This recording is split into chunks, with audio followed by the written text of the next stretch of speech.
Proseguimos con el estudio de esta materia. Hoy nos toca analizar el tema las lenguas bíblicas hebreo, griego y latín, correspondiente a la unidad primera, Introducción a las lenguas antiguas. Vamos a tomar como base el libro de Rubén Videira. ¿De verdad necesito conocer los idiomas originales? Soy Freddy Gustavo Catari, quien te da nuevamente una cordial bienvenida al estudio de esta materia. Los idiomas bíblicos hebreo, arameo y griego.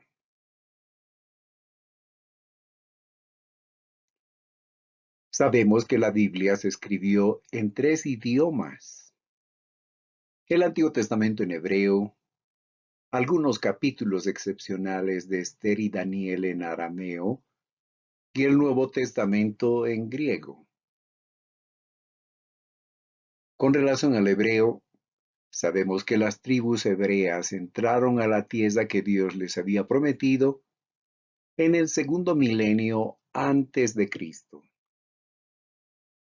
Junto a Abraham llegaron desde Mesopotamia, Ur de Caldea, donde hablaban el arameo, lenguaje de la región de Aram. Del grupo de las lenguas semíticas o relacionadas con el patriarca Shem, hijo de Noé.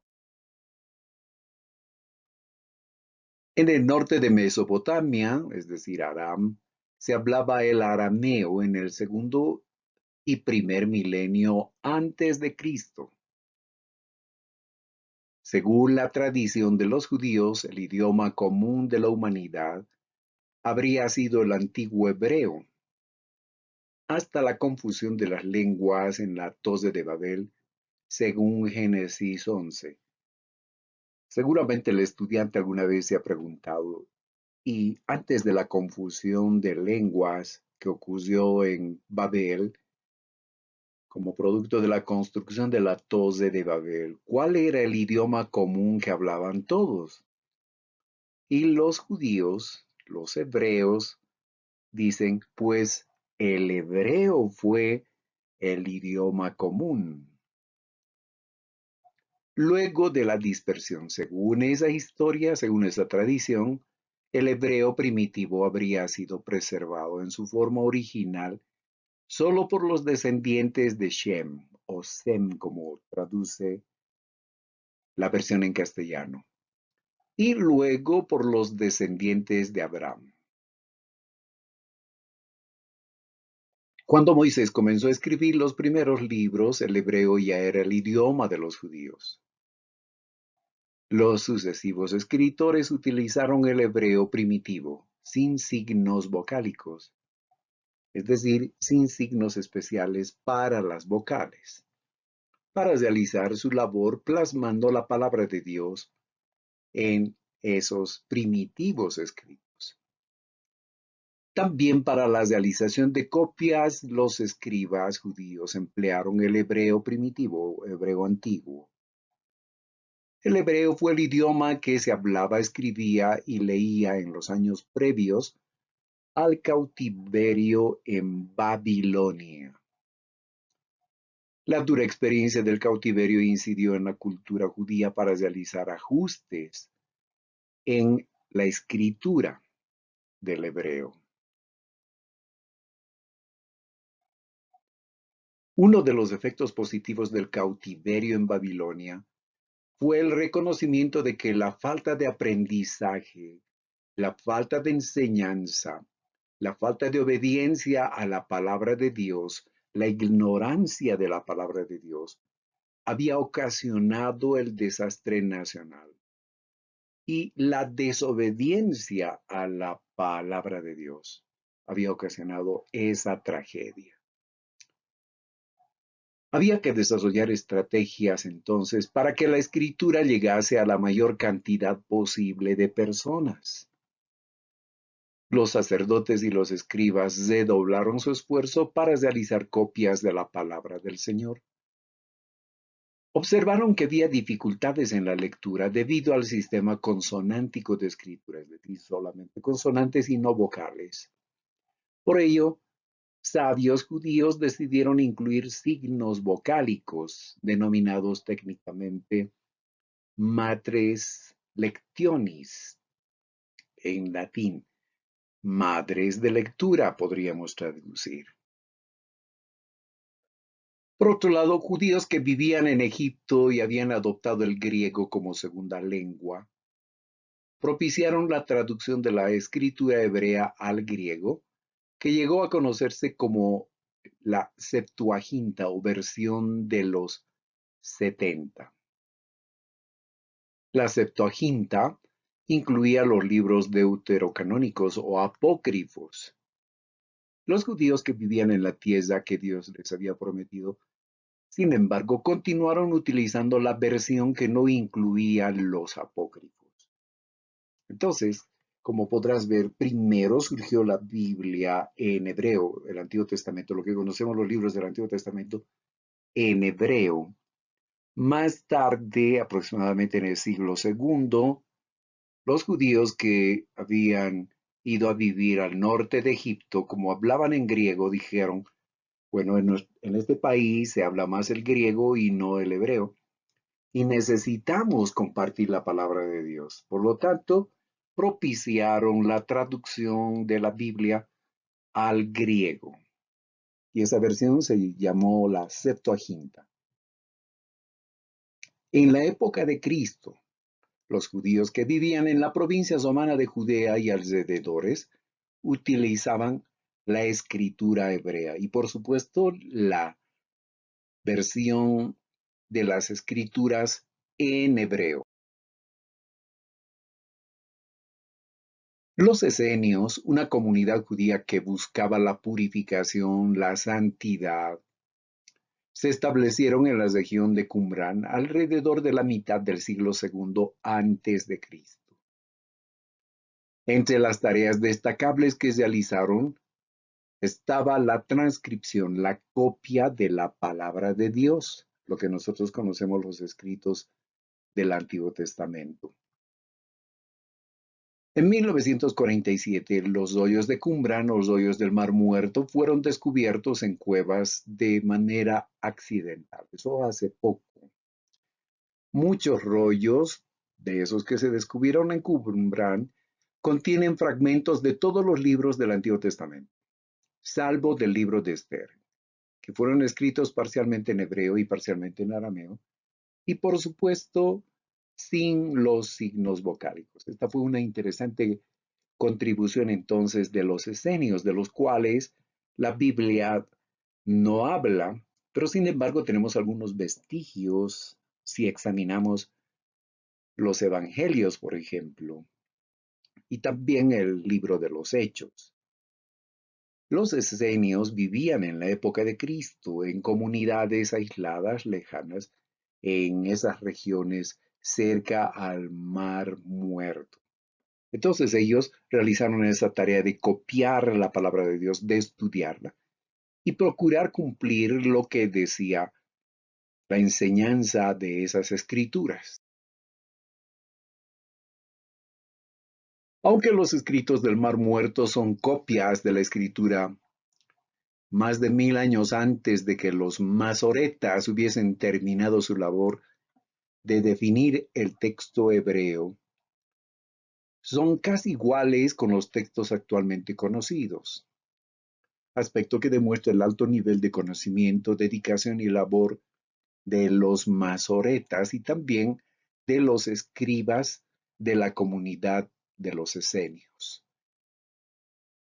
Ahora, es curioso que ni el Antiguo ni el Nuevo Testamento, como te dije, no mencionan a los esenios.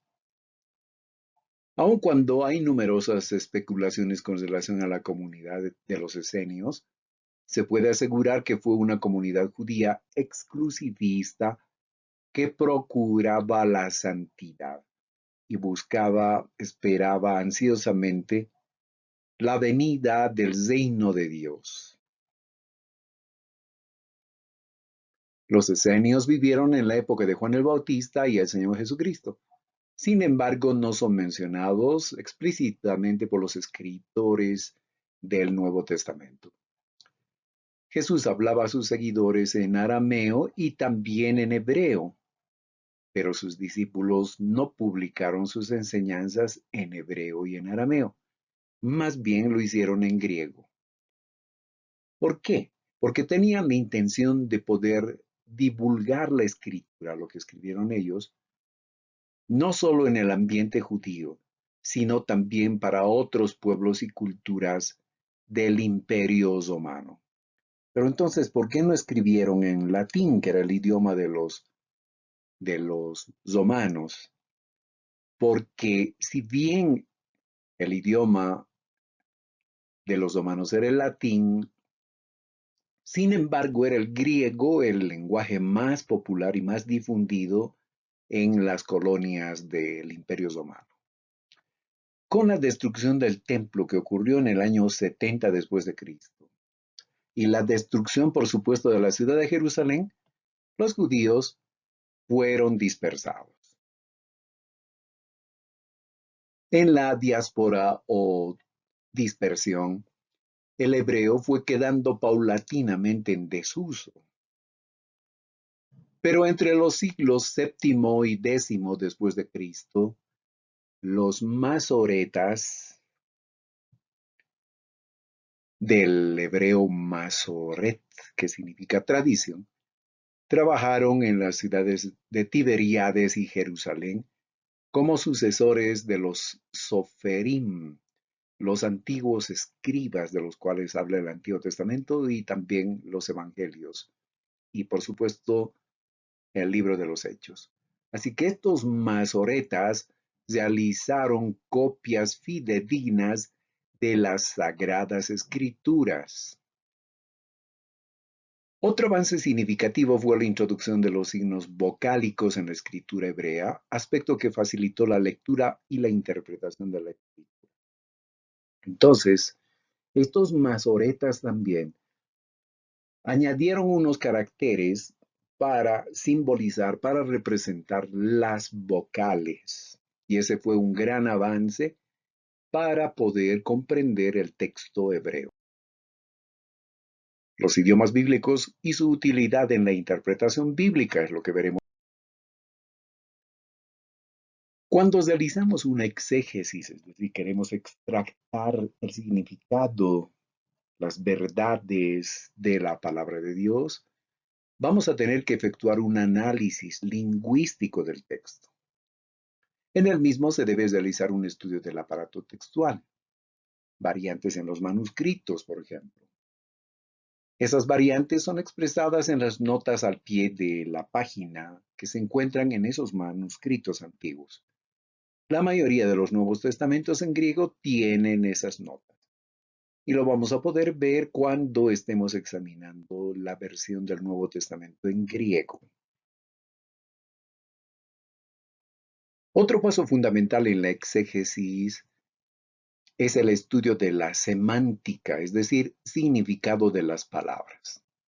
Se analiza el contexto inmediato anterior y posterior donde se encuentra esa palabra que estamos analizando. Se analiza además el léxico o palabra bíblica usando el diccionario del idioma correspondiente o el lexicón. Se puede usar también concordancias con el propósito de revisar los versículos donde aparece la palabra a fin de poder entender con más amplitud su significado y su uso. La utilización de programas de computadora para realizar estudios completos de palabras bíblicas es una buena opción, una buena herramienta. Te recomendamos que puedas instalar en tu computadora el Eastword, que es un software bíblico, que en inglés significa espada electrónica, Eastword. Otro software muy bueno es The Word, la palabra en inglés. Hay versiones gratuitas que las puedes descargar de internet en tu computadora.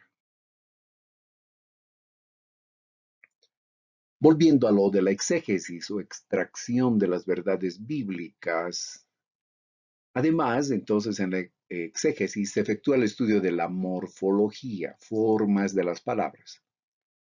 Tiene que ver con el tiempo, modo, casos, del uso de palabras como los sustantivos, adjetivos y otros más. Y cualquier otra forma de análisis morfológico gramatical que afecte la comprensión del pasaje. También se efectúa el estudio de la sintaxis, es decir, estructura de la oración. Se analiza las cláusulas y frases, la relación que existe entre ellas.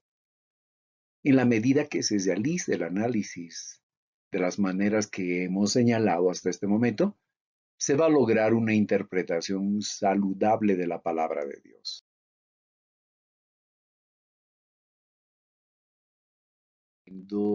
El estudio de este tema. Soy Freddy Gustavo Catari y quiero invitarte para la siguiente sesión. Dios te bendiga.